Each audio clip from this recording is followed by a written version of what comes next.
Hoy tenemos la presentación de dos libros más. En esta oportunidad es el libro de otra vecina, otra hija de acá de Pando, que es Cristina Peña.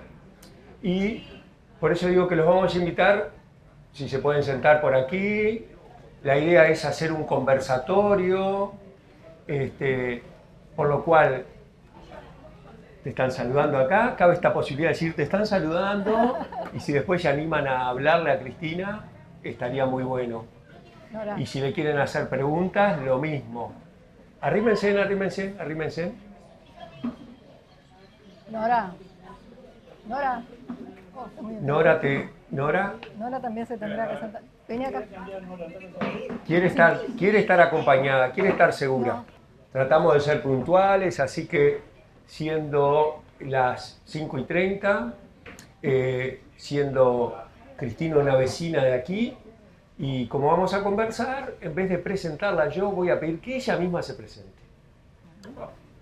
Bueno, mi nombre es Cristina Peña, pero edito como Ocri Rossi, porque soy Olga Cristina. Y ¿no? Cristina, muy fatal. Y Rossi, el apellido de mi abuela paterna, que fue gracias a ella que empecé con la lectura y luego con la escritura de muy chica. Pero luego también empezamos con las amigas a escribir lo que parecía que nos antojaba, nuestra imaginación, y eso me llevó, y la imaginación de mi nieto, que eso después viene. Por eso están ahorita acá, porque Nora fue la que más insistía que tenía que editar. Cristina, no solo escribiste un libro, escribiste, como vemos acá, una trilogía. Una trilogía. A ver si sale ahí. Sí, impecable. Hay colegas tuyos, escritoras y escritores, cada uno tiene su inspiración, cada uno tiene su idea, su principio. Yo ya lo conozco y me parece muy interesante. ¿Nos podés contar cómo llegás tú a pensar este cuento, a pensar esta novela? No es un cuento, es una novela, es una trilogía. Estaría muy bueno si te animas a compartirlo. Bueno, empezó con los cuentos que le hacía a mi nieto. Bueno, en principio a mis hijos. Y luego a mi nieto mayor, Gabriel, que por circunstancias de la vida estaba viviendo con nosotros, era chico, 8 o 9 años, y le tenía que hacer exactamente los mismos cuentos que le había hecho a mis otros 3 hijos. Y realmente se aburría él y me aburría yo. Hasta que llegó un momento en que dijimos, vamos a inventar un cuento. Y él ya jugaba a los videojuegos. Entonces él mismo me puso las pautas, él mismo me decía tiene que haber un héroe, tiene que haber un monstruo con quien pelear, tiene que haber una princesa, en realidad no es una princesa. Lo cómico era que todo eso salía de los videojuegos. Por eso después tuve que cambiar los nombres de algunos personajes porque coincidían con personajes de videojuegos. Y una de las damas, vendría a ser, cuando me la describió toda, cuando lo llevé a la escuela, era su maestra. Porque era hermosa, delicada, de cabello castaño, de ojos color miel, y cuando la veo a la maestra, digo, es ella. Como vieron, todos nos inspiramos. Entonces su imaginación me llevó a mí a tener más imaginación, a ir creando personajes, para irme entreteniendo a él, y sin darme cuenta fui creando las aventuras del primer libro, las 3 primeras aventuras del máximo consejero de las profundidades. Fueron 3 cuentos, ¿no? Que eran como para, dijéramos, niños o adolescentes.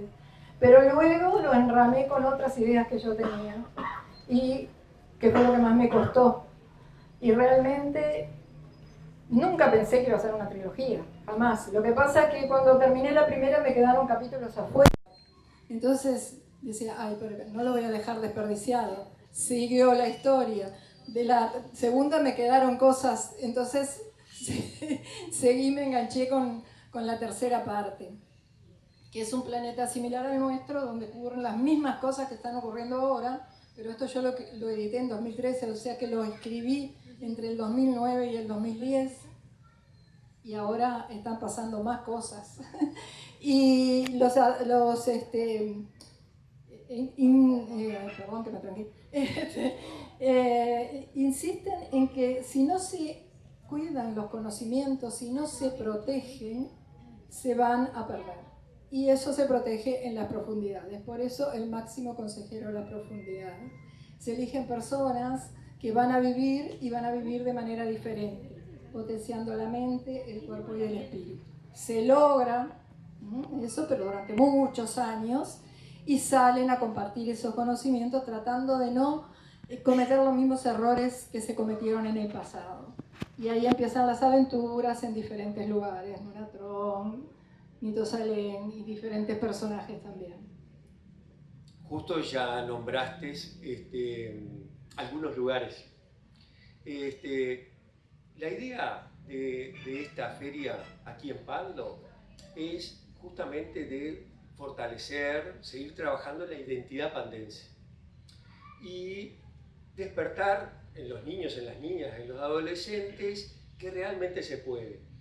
Los escritores, las escritoras, tus colegas acá nos han contado que ustedes tienen que superar un miedo de exhibirse, tienen que superar un miedo de cómo está escrito el libro y vemos que hay muchas niñas, muchos niños que les cuesta la escuela, que les cuesta el liceo, entonces nunca consideran escribir un libro. Sin embargo, teniendo la oportunidad de conocerte, si no tomas a mal, me gustaría que compartieras que justo fuiste una niña que la mandaron a una escuela diferente y tuviste una educación diferente, la cual hoy muchos jóvenes, muchas jóvenes, se pueden cuestionar, no, porque yo escribo o leo mal, y sin embargo tú tuviste una educación que si los compartís, creo que nos vas a animar a muchos a que no nos animamos a escribir, a escribir.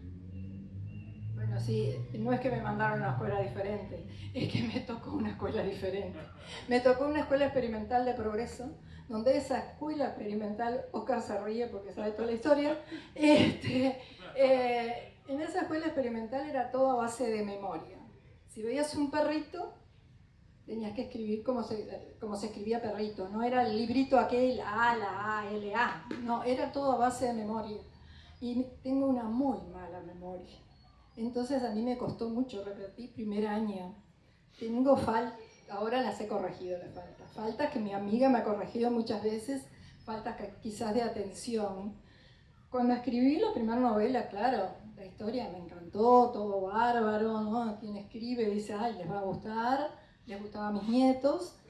Y gracias a que empecé a ir a unos talleres literarios a través de internet, conocí a escritores uruguayos que estaban en ese taller virtual, y entre ellos uno que me llamó la atención porque su seudónimo era Artigas. Y dije yo, es uruguayo, porque no puede llamarse Artigas y ser de otro lado.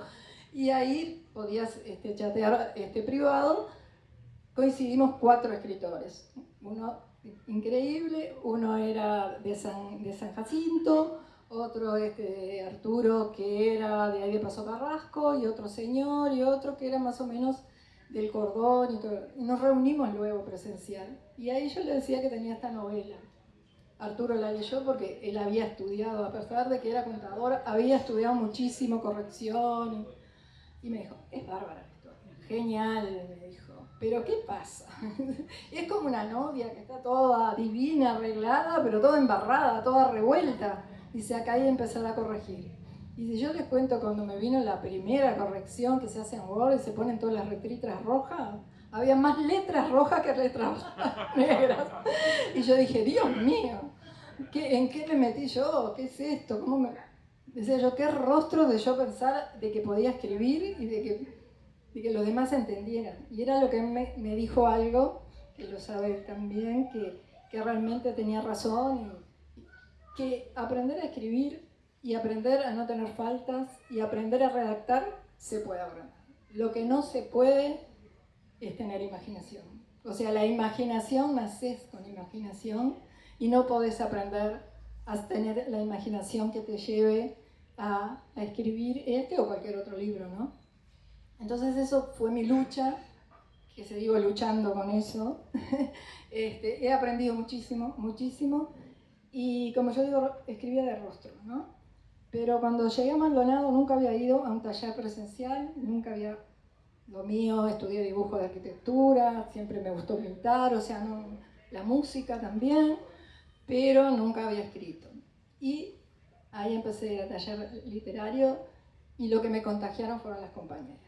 Realmente los uruguayos no sé qué tenemos en nuestra sangre, que escribían, habían algunas que escribían poesía que yo decía, no, esto no puede ser. Y a veces le decís que no existe, ¿no? La envidia sana, pero bueno, le tenés envidia, pero no puede ser que escriban tan bien.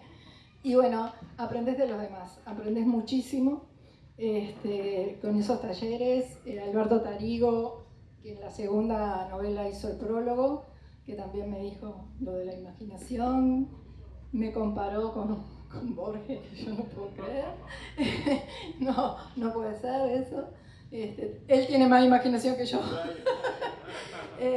Y después en otros talleres, pero ese virtual, conocí a Clara, que Rondeos, que escribió el prólogo de esta tercera novela, que realmente Clara leía como leíamos todos, que eso fue en la pandemia, muy, muy humilde, pero su currículum, cuando yo lo leí, le pedí después si me podía leer la novela y si podía escribir el prólogo. Cuando me mandó el prólogo realmente, ¿no?, me hizo llorar, porque realmente lo que ella escribió, lo que ella vio en mi novela, capaz que no lo veo yo, porque es alguien que ha leído mucho.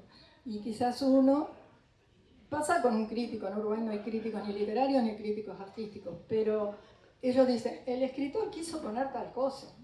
Vos cuando escribís no sabés muchas veces ese trasfondo que tiene la escritura o la pintura, pero Clara vio ahí, no sé, muchas cosas que realmente, que vos tenés la palabra, lo que ella puso al principio, lo que ella puso al principio es realmente lo que está sucediendo ahora. Te liberamos de tu vida personal. No les vamos a contar el último libro que quedó publicado, que a fines del 24, ¿estamos en el 25, 24 o ahora en el 25? El 15 de febrero que tuviste el 15 de febrero del 25. Pero estaba terminado, sí, a mediados del año pasado. No le vamos a contar el libro, si queremos de repente despertar el interés en él, por eso que dejamos la vida personal, entramos un poquito en el libro y después contamos por qué nos acompañan los amigos acá. Del prólogo sacó una referencia que dice: más allá de su atrapante narrativa y los exquisitos escenarios descritos con detalle, la nueva era nos invita a reflexionar sobre profundos valores humanos como la solidaridad, la amistad, el trabajo en equipo, el cuidado del medio ambiente. Estos valores se presentan como los pilares esenciales para alcanzar una vida, y yo hago una trampita y digo pacífica, porque venía más adelante la palabra, ¿no? Entonces, como lector, sin ninguna autoridad literaria, cuando voy a ingresar al libro, es una novela, la soñaste, la pensaste para tus nietos, pero sin embargo trabaja valores humanos como la amistad, el trabajo en equipo, el cuidado del medio ambiente. Aprovechando que estás acá, no sé si nos puedes explicar un poquito cómo en este libro, en esta novela, encontramos estos valores. Porque creo que son fundamentales en el mundo que vivimos y en todo, y siempre los valores son lo que uno transmite, ¿no?, a los hijos, a los nietos, a los amigos, a los que no tienen hijos, y el cuidado del medio ambiente también. O sea, somos el único animal que destruye, y a veces destruye a sus propios coterráneos, lo vemos en las guerras. Entonces tratar de transmitir otra cosa, que también se puede lograr eso, se puede lograr ese equilibrio si tenemos nosotros esa voluntad de hacerlo, porque a veces no hay voluntad, ese es el problema. Entrando al libro, el primer capítulo me impresionó porque el primer capítulo se llama Aceptando cambios. Mi señora hace 33 años está esperando que yo cambie, ¿no? Todos los días le pido a mis hijos que cambien y, sin embargo, tú desafías al lector y el primer capítulo tiene por nombre Aceptando Cambio. ¿Cómo te animás a escribir en la aceptación del cambio? Porque nos cuesta a todos, ¿no? Los que vivimos, los que nacimos en la década del 50, hemos tenido que ir aceptando cambios. Y cambios vertiginosos, impresionantes. Si estos habitantes de las profundidades tuvieron que cambiar su manera de vivir, y vivir sabiendo que la tecnología estaba ahí, pero no usarla, también tuvieron que aceptar cambiar para poder resistir todo lo que había sucedido. Pero luego, cuando el planeta comienza a renacer, tienen que aceptar que deben salir otra vez a vivir ahí, pero no cometer los mismos errores, pero deben usar tecnología, ¿no? Entonces, aceptar ese cambio, ahí se dice, no digo por qué lo dice, hoy ya digo que no vamos a adelantar, lo tienen que leer, pero sí hay que aceptar los cambios, aunque nos cueste, o sea, la tecnología sobre todo es lo que nos ha como avasallado, como que no lo queremos aceptar, y hoy hablamos justo con un amigo en la educación de los hijos, o sea, quizás lo querés educar como nos educaron a nosotros, pero también tenés que a veces aflojar un poquito. Siguiendo en el libro, sin entrar a contarles, también me impresiona porque cuando se preparan para salir a este nuevo mundo, no se sabe si van a ir a una guerra o no, pero evalúan las herramientas. Y cuando van a preparar, se llama el máximo consejero, pero al máximo también hay que prepararlo, no es que él lo tenga todo. Para mí un lindo detalle, su hija es parte de quien lo prepara, pero la primera herramienta que le dan para ese mundo que tiene que enfrentar es, el arma es desconfiar de las personas. Que tú escribieras que la primer arma con la que salgo a batallar a un mundo que desconozco es desconfiar de las personas, también me impresionó. Y vuelvo a decir lo mismo, estando tú aquí, si nos podés decir algo sobre esta expresión. Porque volvemos a que están viviendo en una comunidad que se conocen todos, que todos viven de la misma manera, y tienen que salir a un mundo donde no saben si están viviendo igual, si hay enemigos. Entonces esa confianza que nos pasa a todos, ¿no? Porque por algo hay estafas, ¿no? Porque confiamos en el otro y pensamos que piensa igual que nosotros. Entonces el desconfiar también es una herramienta que debemos enseñar también a los niños, a los jóvenes, a los adolescentes, de que por más que estén educados en la confianza en sus padres, en sus amigos, en su familia, también hay personas que le pueden hacer daño. Bueno, justamente, no sabemos, ¿es otro planeta? ¿Es el mismo planeta? ¿Es el nuestro? Pero tú utilizás expresiones sumamente humanas, actuales, y que las recibimos de nuestros mayores, de nuestros padres, de nuestras abuelas, y utilizás expresiones como el temor era el peor enemigo. Si tienes miedo es que no tienes fe en tu fuerza interior. Como también diciendo, olfateando el peligro. O sea, miedo, tu miedo es tu propio enemigo, y cabe la posibilidad, me pregunto, ¿cabe la posibilidad de olfatear el peligro? Eso es sí.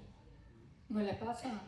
¿No les pasa que a veces se salen caminando a oscuras, piensan, y capaz que no, no va a pasar nada, pero se ponen alertas? Entonces tener ese, no sé si es un don, como diríamos, un sexto sentido que los pueda alertar de lo que pueda pasar. Que volvemos al otro también, ¿no?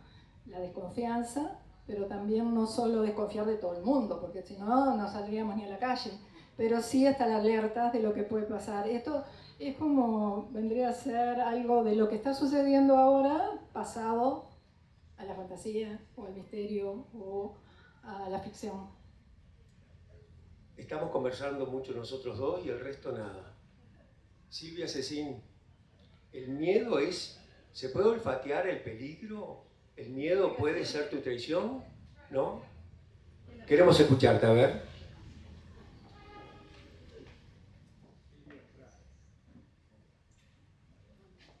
Hola, buenas Eso me ha caracterizado toda la vida. Eso me ha caracterizado. Más arriba, ¿sí? Me ha caracterizado toda la vida. La falta de miedo en absoluto. Soy típica ariana de arremeter y arremeter y arremeter. No tengo horario, no tengo... Fluyo, pero sí, estoy totalmente de acuerdo con ella, que por ese hecho me han ocurrido un montón de cosas. Pero después que he salido de las profundidades, he seguido. Hola. Ahí se escucha. Ese soy yo.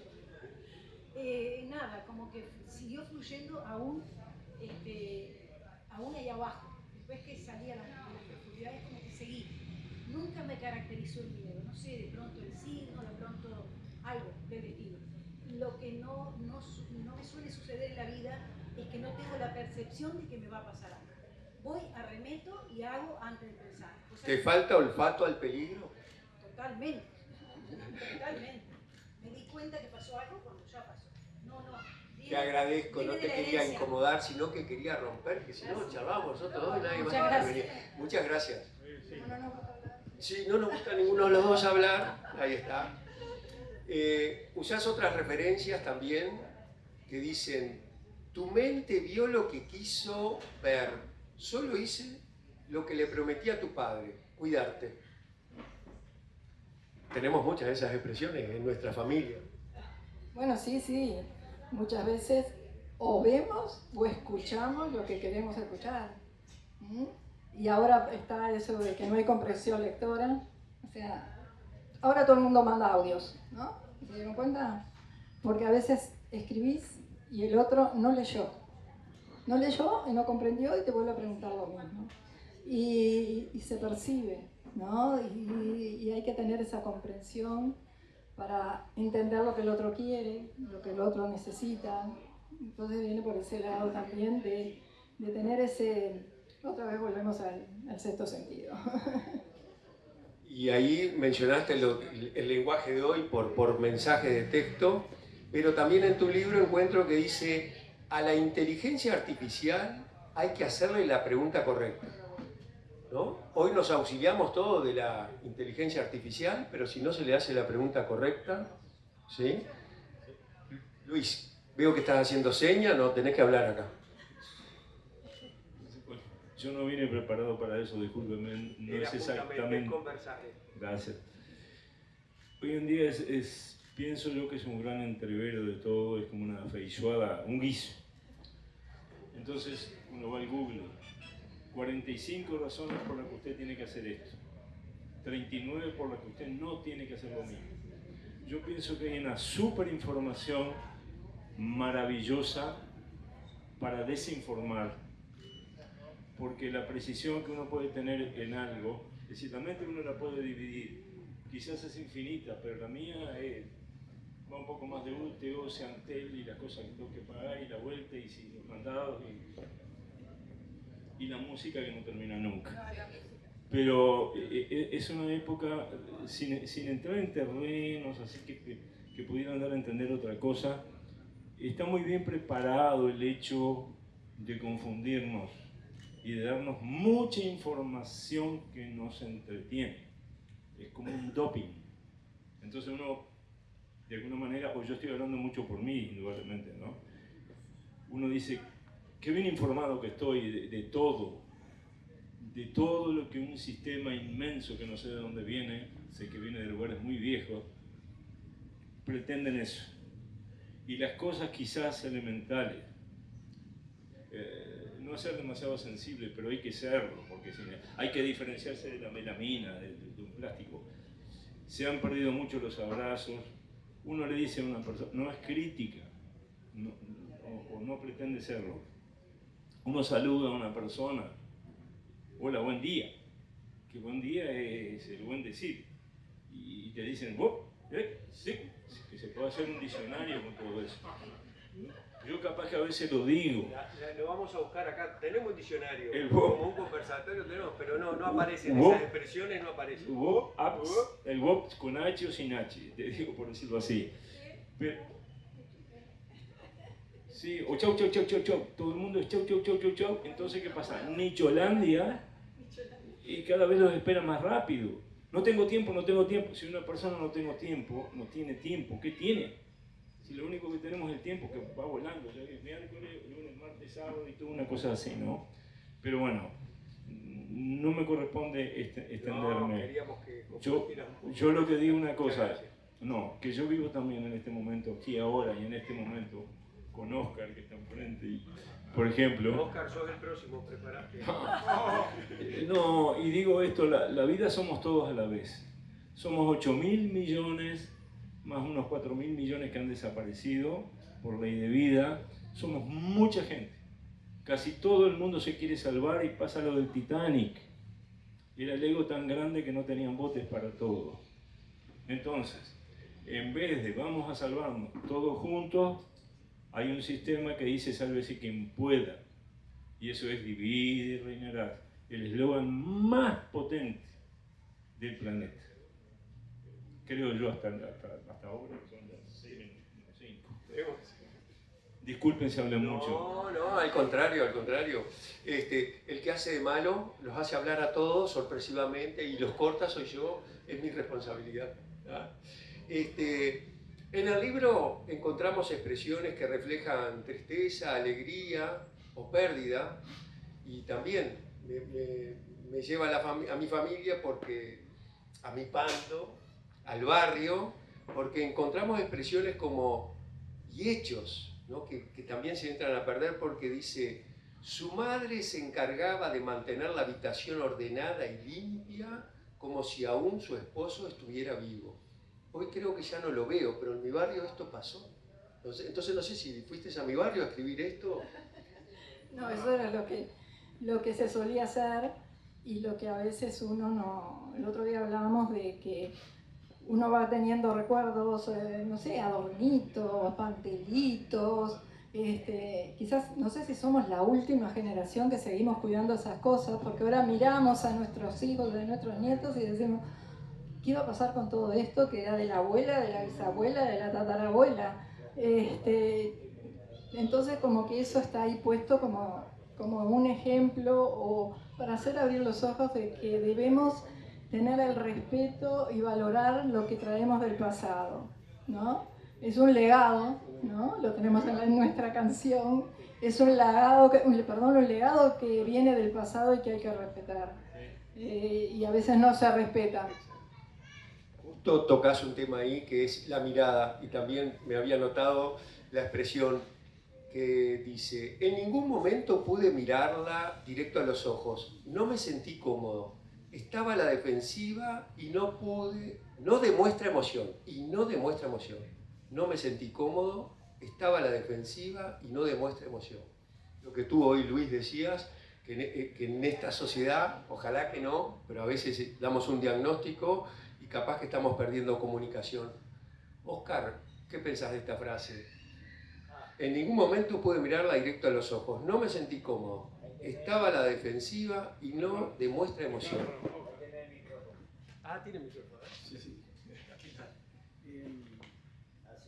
No, estamos echando, sí. Voy a hacer un parate sobre una cosa que decía Cristina que tiene que ver con esto. El crecimiento es interno más que externo, y las relaciones son más con uno mismo, y uno después, pienso en estas cosas que decías del pasado, esto, dicen más de nosotros mismos que lo que queremos decir del otro. Pero hay algo importante que me parece que nos hace crecer, que en la docencia se utiliza bastante, no se debe acordar, y que es la duda.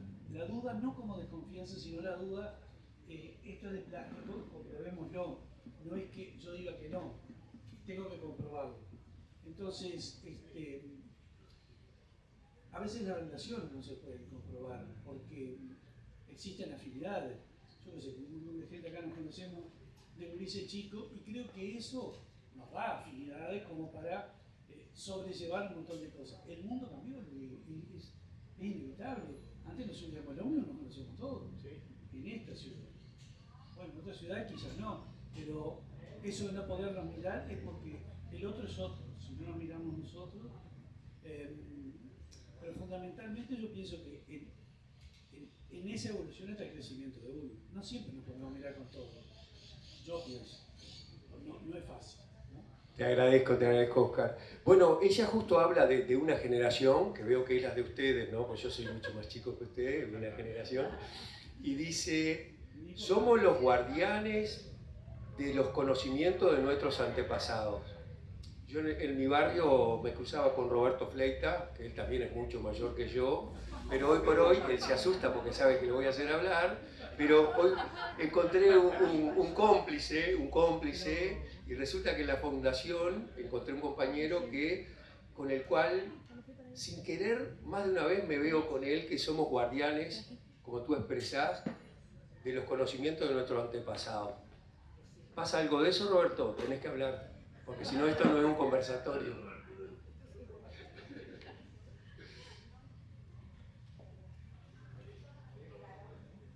No anda mucho ese. ¿Tampoco? Ahí sí.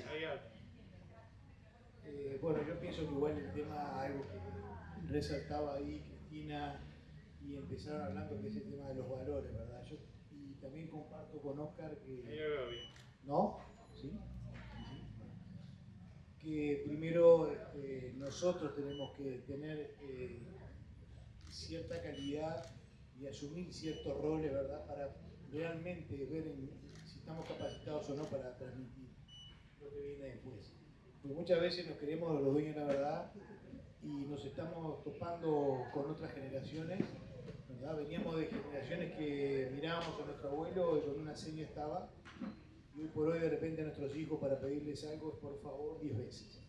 Entonces, hay indudablemente que hay un cambio generacional, hay un cambio de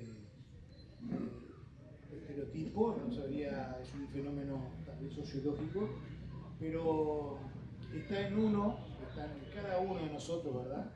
Lo que podamos llevar con el mayor, capaz que yo diría orgullo, o de la mejor forma posible de cómo nos relacionamos con el otro.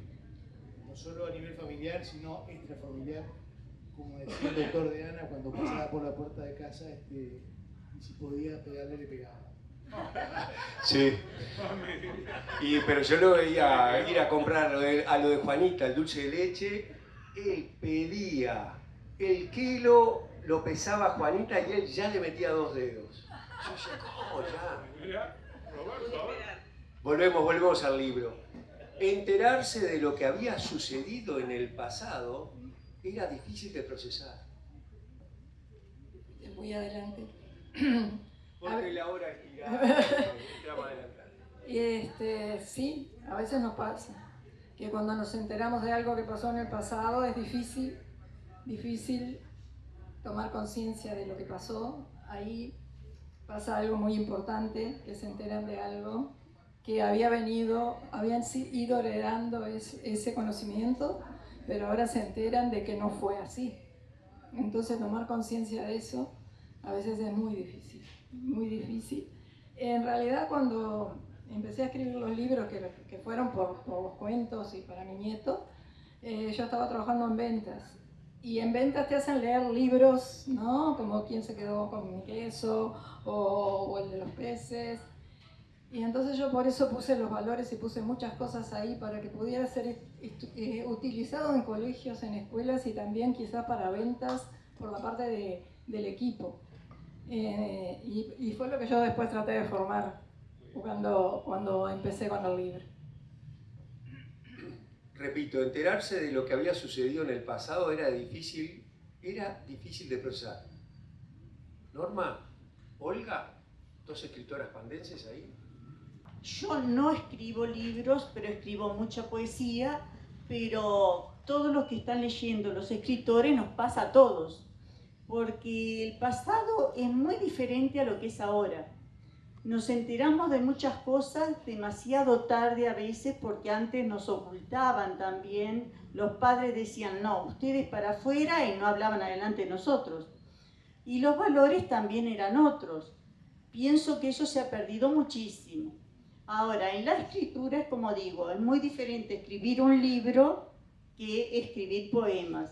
Pero a mí me surgen desde hace muchos años y me encanta, Pero acá tengo un compañero que viene de la literaria también de AEPA, que ha escrito libros, y me gustaría pasarle a él la posta. Di Maggio. Creo que hoy nos planteamos el gran desafío de recuperar la ética y de verla de cara a lo que es la inteligencia artificial. La ética de los escritores, que empezamos siendo lectores, que nos formamos de a poco y que nos formamos con dedicación y con esmero. En relación a lo que sucede hoy, donde se escriben libros electrónicos en base a inteligencia artificial y demás. Y bueno, creo que los viejos escritores tenemos que aportar eso. Valorar la ética y en lugares como este, darle más importancia y tratar de rescatar ese aspecto.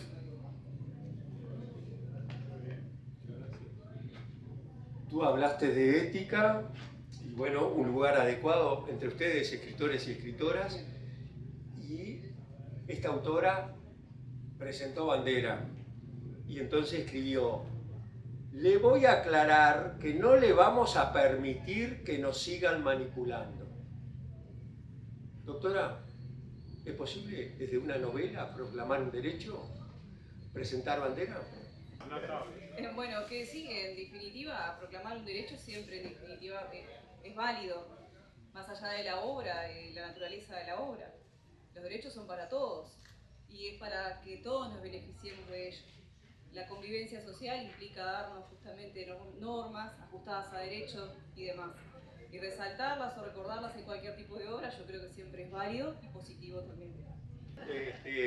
Es una novela, así que la novela tiene que tener amor también, tiene que tener amor. Y saqué expresiones que dicen: tu presencia es el mejor regalo después de un día de mucho trabajo. Era directo a Maggi. ¿Dónde está? Se fue yo. Estabas pensando en él, ¿no? Imagínate. ¿Cuántos años juntos? Vamos, 53 de casados más 3 años de novio. Por favor, ya está, ya la presencia. ¿El Cruz Solí ayudó un poquito? Sí, a que hubiera más ausencia. Y bueno, suele pasar que la presencia, a veces nosotros no le damos la importancia a la persona que tenemos al lado hasta que la persona no está. Entonces, el decir que esa persona es importante ayuda, porque muchas veces después nos cuestionamos cuando esa persona no está, ¿por qué no se lo dijimos? Entonces, como que decirle al otro es importante también. Y para poder pasar al diálogo, salimos del libro. Un detalle antes de leer lo último del libro es que tan pandense es este libro no solo por la autora, sino que la tapa, el dibujo. El fondo de portada, y lamentablemente Elsa Trujillo, la miro a ver si se animó, no vino porque estuvo con neumonía y está en recuperación. Es una obra de Elsa Trujillo, es una obra de ella, un amanecer, y bueno, le dio jerarquía a mi libro, los colores, la verdad que es impresionante. Ha encontrado su estilo y pinta espectacular, y tenemos pendiente una presentación en la que hay otra obra de ella dentro del libro, hay otra obra, hay otra obra que cuando la combiné, como dice Julia, y le pregunté qué estaba buscando, esta primera, el fondo de portada es un óleo mío que pintaba de rostro, y esta otra, el fondo de portada también es una mujer, Carmela Piñón, que es la hija de Arturo Piñón, que fue quien me corrigió, que hizo los resúmenes, y ella fue como homenaje porque Arturo no está en este plano, lamentablemente, que fue lo que demoró mi tercera obra, porque también tenía miedo de la parte de corrección, aunque creo que aprendí muchísimo con él y con todos los demás.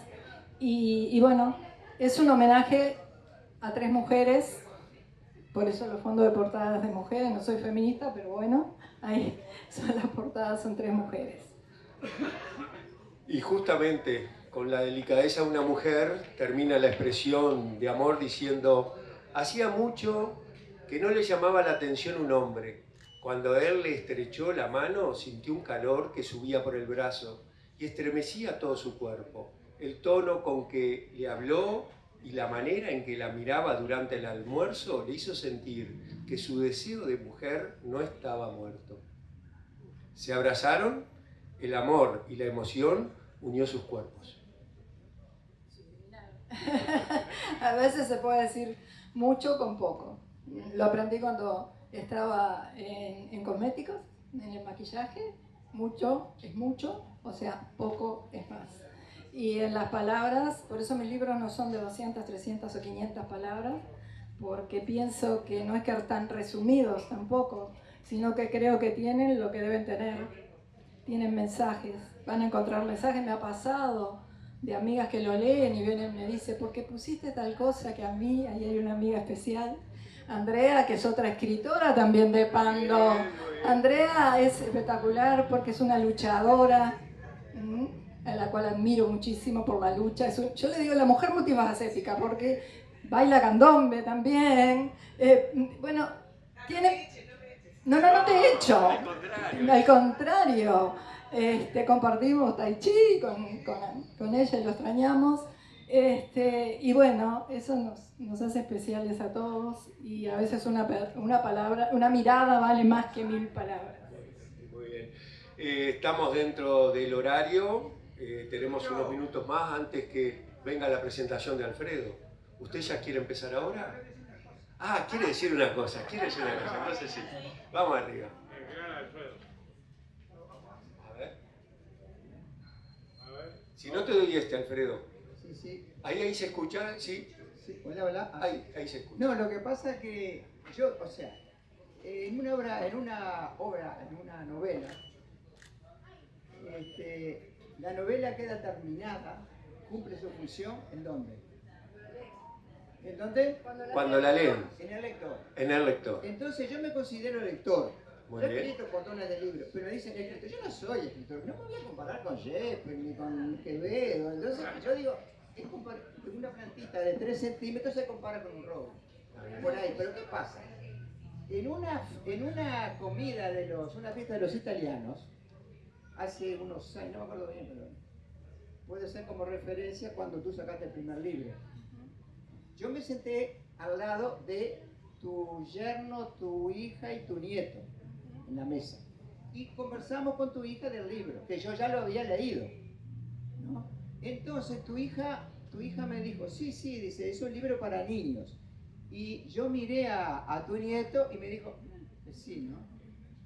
Y entonces eso me condicionó un poco después para el segundo tomo, que realmente no me interesó leerlo. Pero ahora veo que en estos otros tomos tú tomaste un enfoque diferente, ¿o no?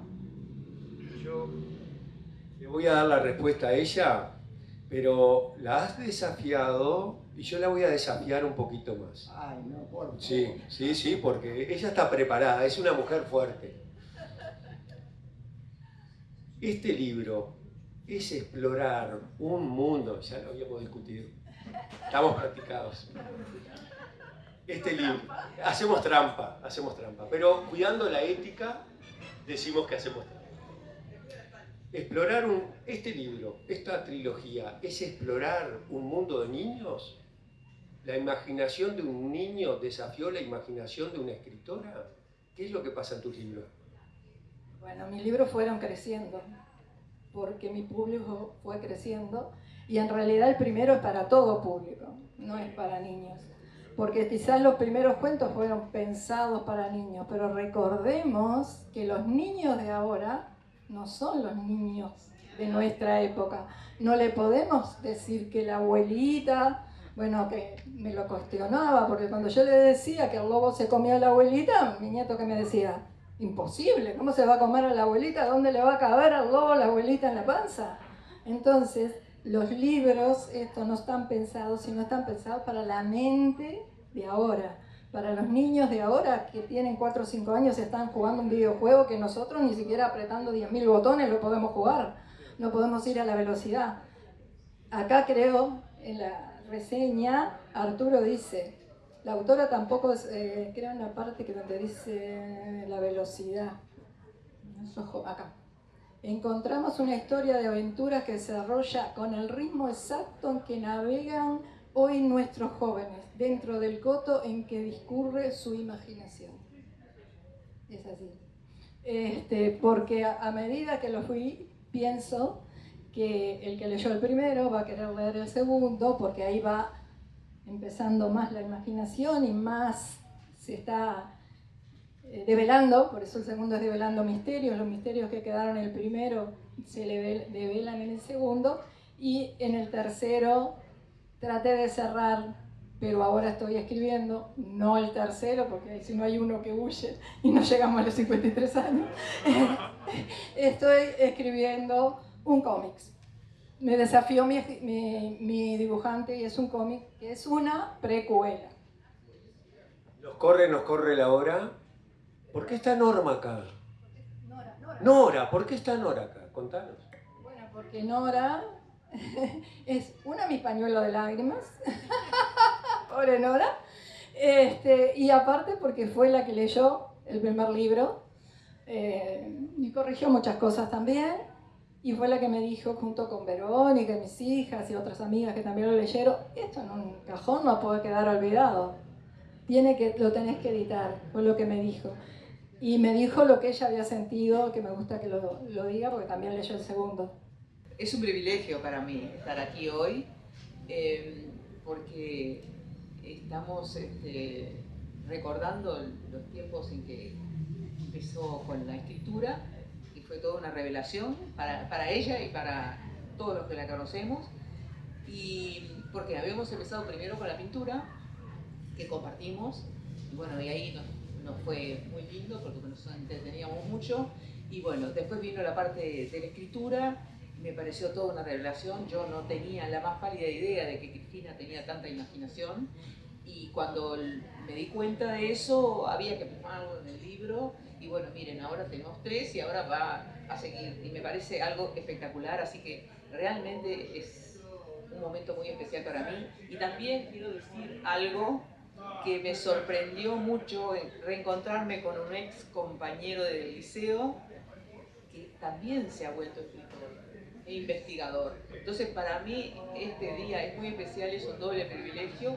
y a los dos les deseo muchos éxitos, que sigan así en este camino que han emprendido, que es un camino difícil porque el escritor es un ser solitario que escribe a solas cuando puede, cuando lo dejan, y muchas veces no puede consultar con nadie más, y lo que plasma allí es su imaginación, sus emociones, sus sentimientos.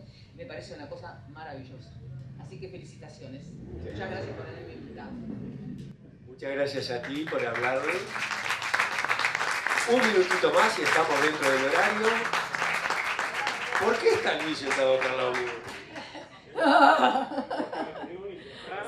No. Por la música.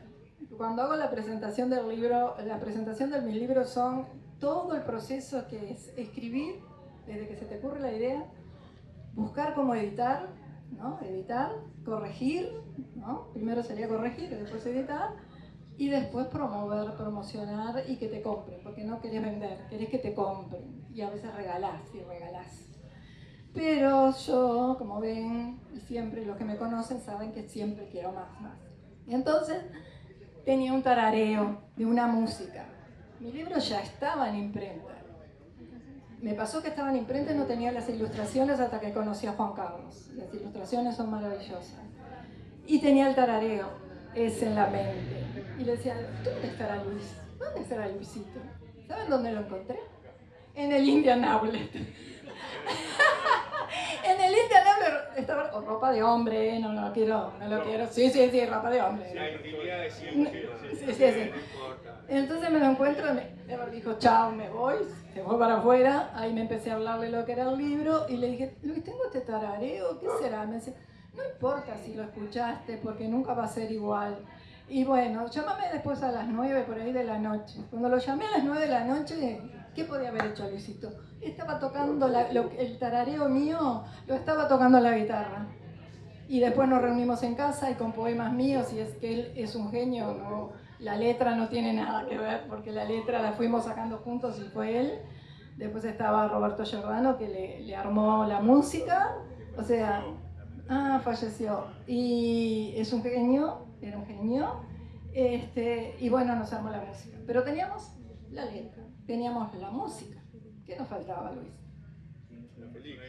La persona, ¿cuánta gente probamos? Fuimos a coro, fuimos a escuchar a otra señora, fuimos para aquí, para allá, pero siempre estaba ¿quién? En tu mente, Natalia Molina, que es de Pando también. Claro, porque ella tiene un tono de voz, canta como la pandoja. como que, sí, ella es pandojera. Más o menos hace 100%. Pero lo que vos pretendías transmitir. Bueno. No le doy el micrófono a Luis. Y hago otra vez trampa. Quien quiera saber el secreto de la música, incluida del libro de Cristina, tiene que venir mañana a las 18 horas. Mañana a las 18 horas vamos a hablar con Luis, con Carlos Astre, ¿sí? Con Parodi. Sí, te vamos a dejar acá. Pero no lo digas todo porque queremos que lo cuentes mañana. Aparte, a las 13... el coro pro cátedra va a estar acá, ¿sí? ¿Está confirmado? Bueno, música mañana, pero te vamos a dejar decir algo porque somos buenos acá. No, y muy agradecido nuevamente. La música yo creo que es la vibración existente más inmensa que viene de la providencia, del todo, o con el nombre que se quiera dar. Es algo que creo que Beethoven decía que va por arriba de la filosofía y de la inteligencia. Hay que imaginarse el planeta sin música. Cualquier cosa que no tenga música, creo que queda un vacío impresionante. Uno va a ver una exposición de cuadros, bendecida también con todo, y la musicaliza, y la persona está viendo eso, e inconscientemente la armonización le entra en su cabeza, y la mira según, ¿no? O con rechazo, o con amor. Es decir, la música está en el aire, no, es imposible abstraerse de la música. Yo por lo menos 25 horas por día la tengo, va conmigo siempre, musicalizo un accidente, una alegría, un perro, un pedazo de palo. Claro, porque todo tiene música, todo tiene música. Es eso nada más. Disculpen si hablo mucho, no tengo poder de síntesis. Muchas gracias. Solo queda leer el libro. Y estamos dentro de hora. Alfredo se me fue, que no se nos vaya Alfredo, que viene Alfredo.